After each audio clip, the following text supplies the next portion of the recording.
नमस्कार। आज हम अशनीर ग्रोवर की किताब डोगलापन इस पर थोड़ी गहराई से बात करेंगे। हमारे पास किताब के कुछ हिस्सों का एक सारांश है और हम कोशिश करेंगे कि इसके जरिए एंटरप्रेन्योरशिप मतलब उद्यमिता और भारतीय स्टार्टअप सीन की असलियत को समझें। हाँ, और साथ ही जीवन के कुछ कड़वे सच भी। बिल्कुल, ये कोई आप कह सकते हैं मीठी कहानी नहीं है। नहीं, बिल्कुल नहीं। ये दिल्ली के एक मिडिल क्लास लड़के की कहानी है जो भारत पे का को फाउंडर बना। और उसमें आईआईटी, आईआईएम की पढ़ाई, इन्वेस्टमेंट बैंकिंग का तजुर्बा सब कुछ है। हाँ, लेकिन फिर ये सीधे स्टार्टअप दुनिया की उस सच्चाई पर आती है जिसे ग्रोवर डोगलापन कहते हैं। डोगलापन मतलब दोगलापन और पाखंड। हाँ, बिल्कुल, उनका यही कहना है। तो चलिए शुरू करते हैं उनकी जो पहली बुनियादी सोच है उससे। ग्रोवर साफ कहते हैं कि भाई अमीर बनना है तो नौकरी से बात नहीं बनेगी। हाँ, अपना कुछ करना होगा, एंटरप्रेन्योर बनना होगा। पर क्या ये सिर्फ एक मतलब इच्छा की बात है या कुछ और भी चाहिए? उनके अनुभव से तो लगता है ये सिर्फ इच्छा नहीं है। इसके लिए वो जिसे कहते हैं ना फायर इन द बेली, वो चाहिए। एक जुनून, एक जिद, मतलब एक अंदर की आग। हाँ, वो एक पक्का इरादा कि बस करना ही है चाहे जो हो जाए। सफलता तभी मिलती है, ऐसा उनका मानना है। और मुश्किलों की बात करें तो किताब में भारत पे के बोर्डरूम विवादों का भी जिक्र है। हाँ, काफी खुलकर बात की है। मतभेद और कैसे आखिरकार ग्रोवर को अपनी बनाई कंपनी से निकाला गया। ये तो काफी चौंकाने वाला भी है। बिल्कुल, और यहीं पर वो डोगलापन वाली बात सबसे ज्यादा सामने आती है। कैसे? मतलब स्टार्टअप जगत के दोहरे मापदंड। हाँ भाई। वो कहते हैं कि निवेशक मतलब इन्वेस्टर्स हमेशा आपके सबसे बड़े हमदर्द नहीं होते, अक्सर वो अपना फायदा देखते हैं। अच्छा।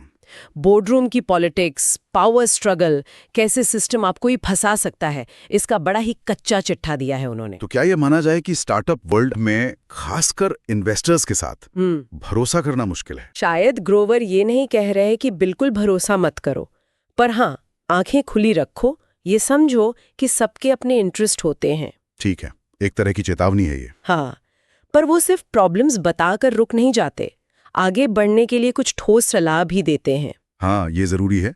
जैसे उन्होंने नेटवर्किंग के महत्व पर जोर दिया है, सही लोगों से जुड़ना। बिल्कुल, और सिर्फ जुड़ना नहीं बल्कि नेगोशिएशन मतलब बातचीत, उसमें बिना डरे अपनी बात रखना। बेबाकी से। हाँ, बेबाकी से। ग्रोवर के हिसाब से शायद थोड़ा डोगलापन यहाँ भी चाहिए होता है। दुनिया हमेशा सीधी नहीं चलती। ये थोड़ा विवादास्पद लग सकता है। हाँ है, पर शायद यही उनकी असल सीख है जो वो देना चाह रहे हैं। इसके अलावा सही टीम चुनना, ये भी कहा है उन्होंने। हाँ, और ग्राहक को हमेशा सबसे ऊपर रखना और बिजनेस बढ़ाने के लिए टेक्नोलॉजी का स्मार्ट तरीके से इस्तेमाल करना। टीम वाला पॉइंट कितना जरूरी लगता है, खासकर जब आप अंदरूनी राजनीति की बात कर रहे हो। और पहलू पर लाता है पर्सनल और इमोशनल सफर। हाँ, ये सिर्फ बिजनेस की बातें नहीं है, इसमें वो पहलू भी है कि आलोचना कैसे सहें, पर्सनल लेवल पे क्या त्याग करने पड़ते हैं। और वो दबाव जब सब आप पर शक कर रहे हों तब भी खुद पर यकीन बनाए रखना कितना मुश्किल होता होगा।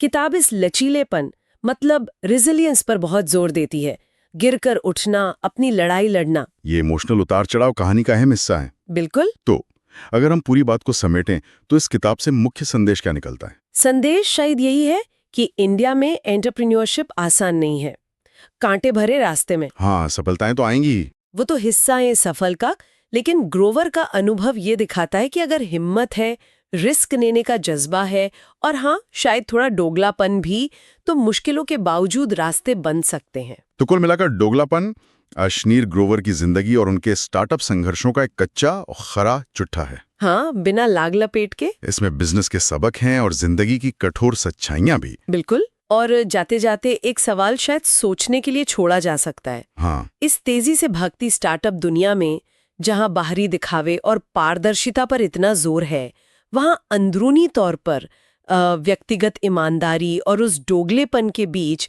जिसे ग्रोवर कुछ हद तक जरूरी मानते हैं, सही बैलेंस कैसे मिलेगा? ये वाकई सोचने वाली बात है कि वो संतुलन कहाँ है। हाँ।